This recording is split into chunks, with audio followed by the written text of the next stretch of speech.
Breaking news చూస్తున్నాం. భారతీయుల బతుకుకు భద్రత కరువైందా?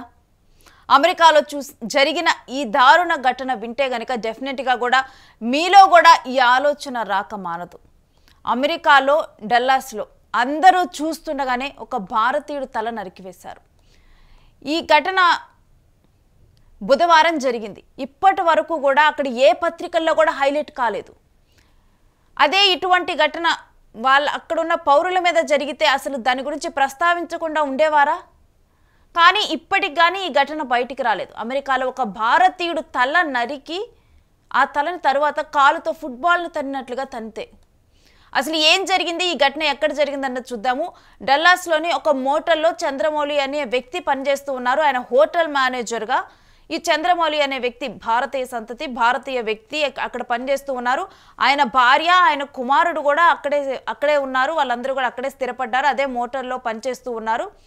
అయితే ఇతన్ని హత్య చేసింది మరో వర్కరు. ఈయన కింద పనిచేస్తూ ఉంటారు. ఈయన మేనేజర్గా ఉన్నారు కాబట్టి ఈయన కింద వర్కరు యోర్దనిస్ కోబాస్ మార్టింజ్. ఈయన పనిచేస్తూ ఉంటారు. ఏంటంటే అక్కడ క్లీనింగ్ ఇవన్నీ కూడా ఇతని కింద అతను పనిచేస్తూ ఉంటాడు. అతను అమెరికా సిటిజన్ కాదు, అతను క్యూబా సిటిజన్. అయితే ఇతడు ఇక్కడ పని చేయక ముందల అన్ని రోజులు కూడా జైలు జీవితం, ఇతనికి నేర చరిత్ర ఉంది. ఇతడు పెద్ద నేరస్తుడు, జైలు జీవితం గడిపాడు. జో బైడెన్ ప్రభుత్వం అధికారంలో ఉన్నప్పుడు ఇతను జైలు నుంచి విడుదలయ్యాడు. ఆ తర్వాత ఈయనకున్న క్రిమినల్ హిస్టరీకి క్యూబా దేశమే భయపడింది. ఆయన్ని క్యూబా దేశంలో మరలా కూడా యాక్సెప్ట్ చేయలేదు. ఆయన అమెరికాలోనే ఉంటూ ఉన్నాడు. అయితే ఇతను మేనేజర్ చంద్రమౌళి కింద పనిచేస్తూ ఉన్నాడు. ఇతడు యోర్దనిస్ కోబస్ మార్టిన్స్ అనే వ్యక్తి. అయితే ఆ రోజు నార్మల్గానే రోజు విధుల్లోకి వచ్చినట్లే విధుల్లోకి వచ్చాడు. అతను మేనేజర్ ఏవైతే పనులు చెప్తాడో అయ్యే పనులు చెప్పారో అంతా కూడా బాగానే అయిపోతుంది. అయితే ఇతను క్యూబా దేశస్థుడు అవటం వల్ల అతనికి చంద్రమౌళికి మధ్య వీళ్ళిద్దరికీ కూడా లాంగ్వేజ్ ప్రాబ్లం అనేది ఉంది.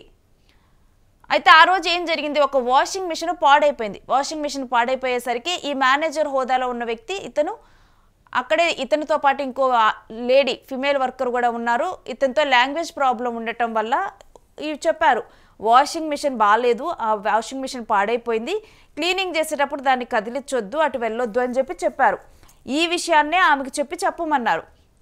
ఈ లాంగ్వేజ్ బ్యారియర్ ప్రాబ్లం వల్ల ఈ విషయం చెబుతున్నప్పుడు అంటే డైరెక్ట్గా తనకి చెప్పకుండా అక్కడున్న ఫిమేల్ వర్కర్కు చెప్పి అతనితో చెప్పించినందుకు ఇతనికి కోపం వచ్చింది. కోపం వచ్చి ఇక తన బ్యాగ్లో ఉన్నటువంటి కత్తిని తీసుకొని వచ్చి చంద్రమౌళి వెంట పడ్డారు. దీంతో చంద్రమౌళి ఒక్కసారిగా కూడా భయానికి గురే ముందు అతను పరిగెత్తడం మొదలుపెట్టాడు. అతని వయసు 50 సంవత్సరాలు. ఈ హత్య చేసిన వ్యక్తి వయసు 37 సంవత్సరాలు. ఆయన పరిగెత్తడం మొదలుపెట్టాడు. అక్కడే వాళ్ళ భార్య, కొడుకు కూడా ఉన్నారు. సరే కాపాడదామని చెప్పి వాళ్ళు ప్రయత్నించినా కానీ వాళ్ళిద్దరిని పక్కకు దోసేశాడు. చంద్రమౌళి మీద అటాక్ చేశాడు. ఒక్కసారిగా కూడా తల ఎగిరి పక్కన పడిపోయింది. అలా పడిన తలని ఎంత నిర్దాక్షిణంగా అంటే ఇంటెన్షనల్లీ చేసినట్లు అనిపించింది. కాలుతో తన్ని ఆ తర్వాత ఆ తలని తీసుకొని వెళ్ళి అక్కడే ఉన్న డస్ట్బిన్లో వేశాడు. ఒక్కసారిగా అతన్ని కత్తితో చూసిన వాళ్ళు వణికిపోయారు. మనం చూస్తున్నాం కదా విజువల్స్లో. అతను వెళ్తూ ఉన్నాడు. ఆ చుట్టుపక్కల ఉన్న వాళ్ళిద్దరూ కూడా అక్కడి నుంచి కూడా వాళ్ళు పక్కకి వెళ్ళిపోతూ ఉన్నారు అతన్ని చూసి. ఇంత దారుణ ఘటన చోటు చేసుకుంటే, ఇంత దారుణమైన విషయం జరిగితే కనీసం ఈ వార్తని హైలైట్ చేయలేదు అక్కడ మీడియా. అంటే భారతీయుడికి ఇస్తున్న వాల్యూ అక్కడ తెలుస్తుంది. అదే ఒక అమెరికా సిటిజన్ కానీ ఎవరైనా అయితే ఈ విధంగా ఉండేదా? ట్రంప్ ఎటువంటి చర్యలు తీసుకోమనేవారు? మరి ఎందుకు అతను భారతీయుడని దీని మీద ఏమీ చర్యలు అంటే హైలైట్ అవ్వలేదు. ఎప్పట్లాగానే అతన్ని అరెస్ట్ చేశారు, తీసుకొని వెళ్ళారు పోలీస్ అధికారులు, కేసు నమోదు చేశారు. కనీసం ఒక వ్యక్తి ఇంత దారుణ హత్యకు గురైతే కనీసం దాని గురించి హైలైట్ చేయలేదు. ఒకవైపు ఏమో ట్రంప్ నేను వెనిజులాలో ఉన్నటువంటి మొత్తం కూడా డ్రగ్స్ని మొత్తం కూడా తీసేస్తాను అని చెప్పి కూడా మొత్తం చెప్తూ, నేను ఆ డ్రగ్స్ వల్లే నేర చరిత్ర పెరుగుతుంది కాబట్టి అప్పుడు నేరాలు కూడా కంట్రోల్ అయిపోతాయి అని చెప్పి ఇవన్నీ చెప్తున్నారు. మరి ఇది ఎలా కుదురుతుంది? మరి అక్కడ నగరంలో శాన్ ఫ్రాన్సిస్కో అతి భయంకరమైన నగరం అంటూ కూడా ట్రంపే చెప్పారు. అక్కడ ఉన్నటువంటి మొత్తం కూడా శాన్ ఫ్రాన్సిస్కోలో వాడే డ్రగ్స్ ఇవన్నీ కూడా రాకుండా అరికడతాము, నేరాన్ని తగ్గిస్తాము అని. కానీ కనీసం ఇటువంటి జరుగుతున్న చర్యల మీద కనీసం కూడా ఒక ఆందోళన లేదు. దీని గురించి ఒక వ్యతిరేకత లేదు, దీన్ని ఖండించింది లేదు. డెఫినెట్గా కూడా ఇటువంటి ఏమైనా దారుణ ఘటనలు కనుక చోటు చేసుకుంటే వాటిని అక్కడ ప్రధాని కానీ అక్కడ అధ్యక్షులు కానీ ఖండిస్తారు. అప్పుడు దానివల్ల జనాలందరికీ కూడా చుట్టూ పీపుల్స్ అక్కడున్న సిటిజన్స్ కూడా ఒక మెసేజ్ వెళ్తుంది, ఇలాంటివి నా దేశంలో ఎలా లేదు, ఎంకరేజ్ చేయరన్న మెసేజ్ వెళ్తుంది. కానీ ఎటువంటి ఘటనలు జరిగినా కానీ అక్కడ ప్రధాని కానీ అధికారులు కానీ స్పందించకుండా ఉంటే ఓకే, ఇలాంటి నేను చేయటం ఓకే, ఇక్కడ ఇది చెల్లుబాటు అవుతుంది, నా ఈ బిహేవియర్ ఓకే, నా దేశంలో ఇలాంటి బిహేవియరే కావాలి. ఎందుకంటే ఆల్రెడీ కూడా ట్రంప్ ఎవరైనా వలసదారులు ఉన్నా కానీ లేకపోతే వేరే దేశాల నుంచి వస్తున్నా కానీ వాళ్ళకి అగేనెస్ట్గా ఉన్నారు. ఆ తర్వాత ట్రంప్ వచ్చిన తర్వాతే మనం చూసాము భారతీయుల మీద దాడులు పెరగటం కానీ, ఎవరైనా అక్కడ కౌంటర్స్లో వర్క్ చేసుకున్న వాళ్ళు ఒక 3 నెలల క్రితం కూడా ఒక ఘటన జరిగింది.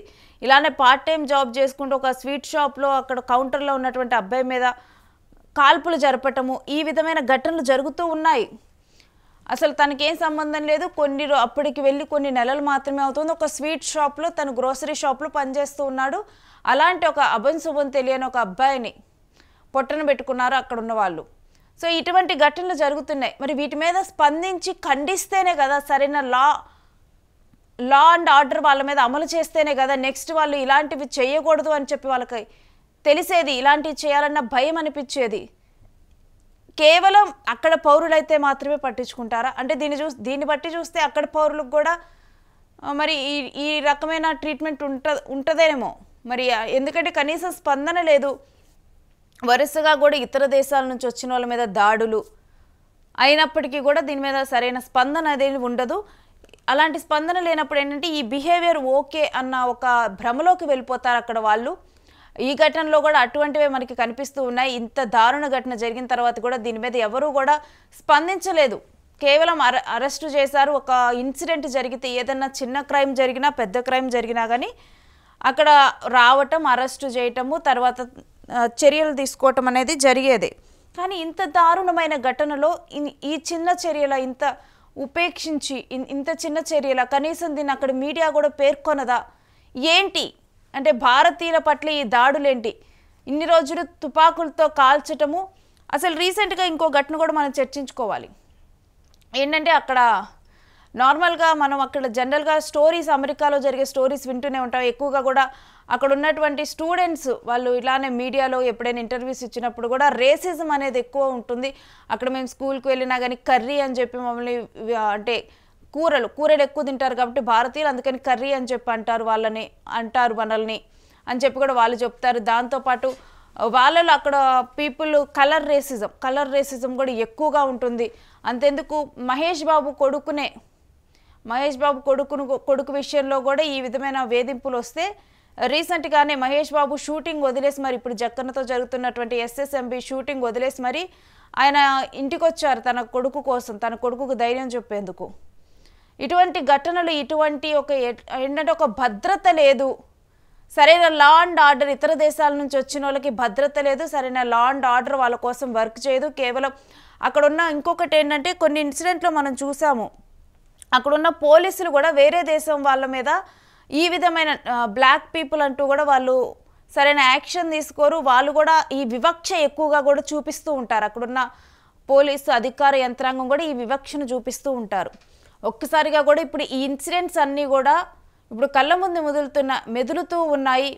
ఇప్పుడు కోబాస్ని అయితే పోలీసులు అదుపులోకి తీసుకున్నారు. గతంలో కూడా కోబాస్ మీద చాలా క్రిమినల్ కేసులు ఉన్నాయి.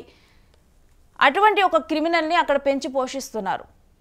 జాబుల కోసం వచ్చేవాళ్ళు మాకొద్దు, ఇలాంటి క్యూబానే వద్దనుకున్న క్రిమినల్ని అయితే అమెరికాలో అలో చేసి ఉంచుతున్నారు. ఎవరైనా అక్కడ వ్యవసాయం చేసుకోవటానికి వస్తే ఆ వ్యవసాయం చేసుకునే వాళ్ళందరినీ కూడా వెనక్కి పంపించేశారు. మరి అలాంటప్పుడు ఇలాంటి నేర ప్రవృత్తి ఉన్న క్రిమినల్స్ని ఎలా బయట తిప్పుతారు? మరి వీళ్ళ మీద కూడా ట్రంప్ చర్యలు తీసుకోవాలి కదా.